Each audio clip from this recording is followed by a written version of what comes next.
Hey, how y'all doing?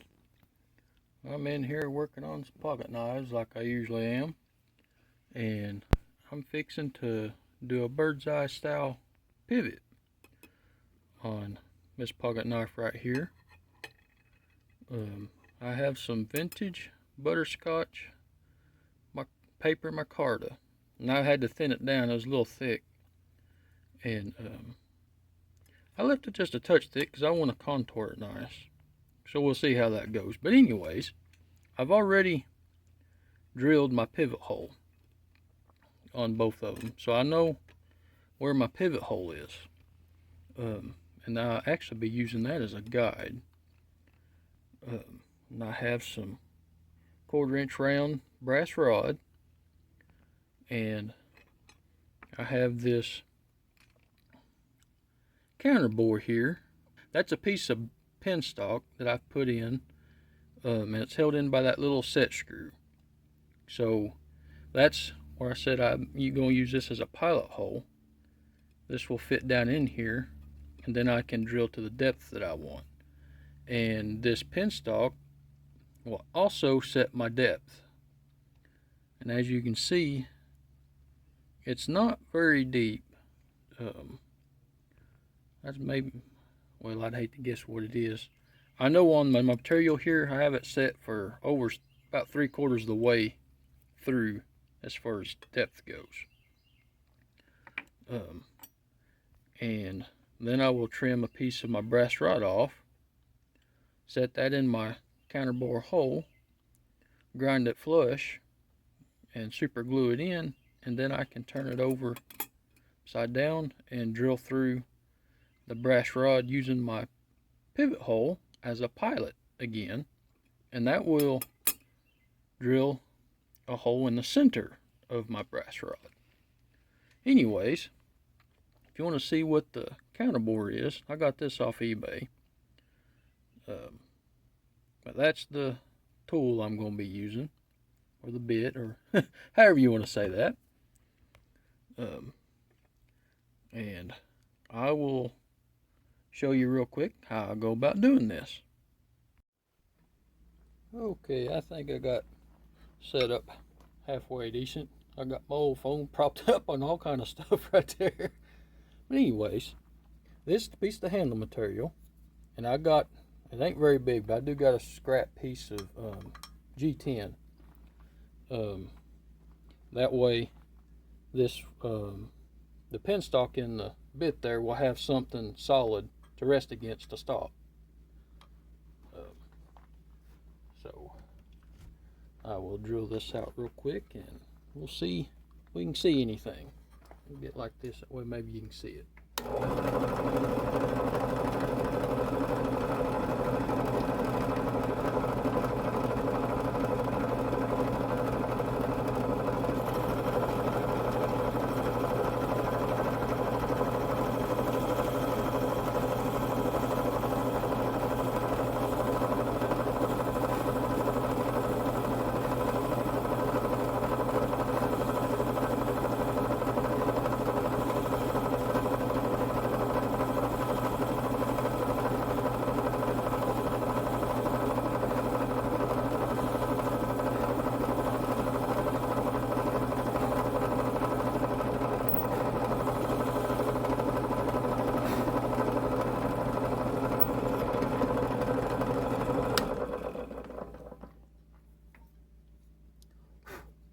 There we go. And this is what we're left with. A nice square bottomed hole. And as you can see right there in the center, it left just a little bit of a raised spot. But that's something I can flatten down very easily. But it is there, so I do make sure to flatten it. That way my pin stock sits in there flush. But as you can see, I believe you can tell I got it in fairly deep, but I left enough thickness for it to still be strong. So on to the next step.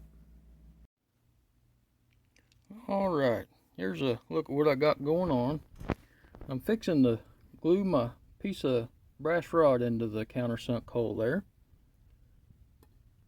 I flattened it against my belt grinder there, and I cut a bunch of little bitty notches on the bottom corner.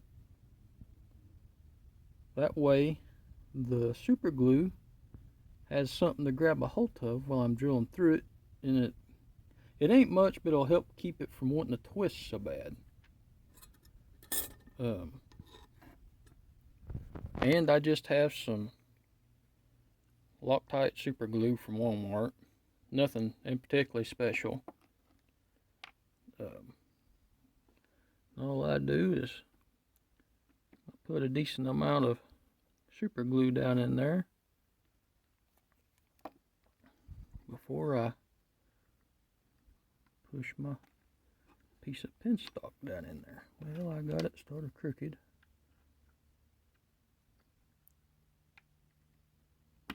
There we go. I give that a little bit of a press. Get to where I'm pressing on that little piece sticking up there. That felt lovely. There we go. Oh, and I forgot to show that little ridge that was in the bottom of the hole. By hand, I use this little squared off burr, and I just gently twisted it in the bottom. I didn't put it in the machine because this would cut into that material awfully fast. Anyway, so I got the bottom of the hole flattened out, and of course super glue come out. So I'm going to, after it dries, I'm going to clean that off, and I'll grind that flat. And once that happens, I'll see you back at the drill press. Okay, I got everything cleaned up, and I got that flattened out, and I have me a fresh 3/32 drill bit in there, and I'm now going to use the back side as the pilot hole to drill down through my brass rod to create the bushing. So let's see what happens.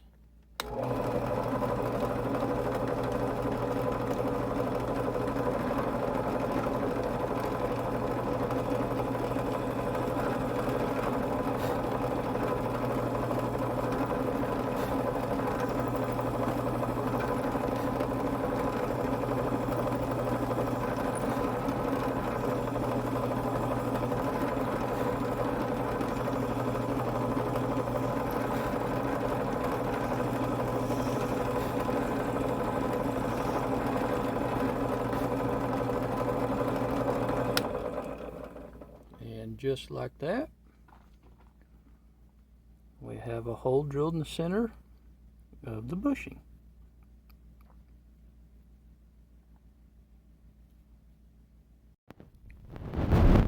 Alright, this is what I got going on. This is how it looks. It's nice and centered, or at least that's the best I can get it.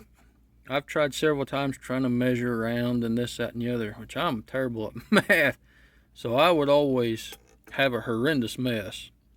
So whenever I, seems like another knife maker mentioned about using the pivot hole from the back side of the handle scale as the guide. And boy, yeah, that works like a charm. At least it does for me. And another knife maker told me about this counterbore, where you can put a piece of penstock in there to act as a stop. And he said it worked real well for him, and so I got it and tried it. And boy, he wasn't kidding. It worked like a charm. They've done real well, I think. Anyways, this is by no means a tutorial or nothing. This is just showing how I go about do it, how I've learned to do it. And maybe that'll help somebody else and along in their knife making journey. And anyways, hope y'all like what you see. If you do, consider subscribing and maybe hitting the like button if it helped you. And hope y'all have a good day, and I'll talk to you later.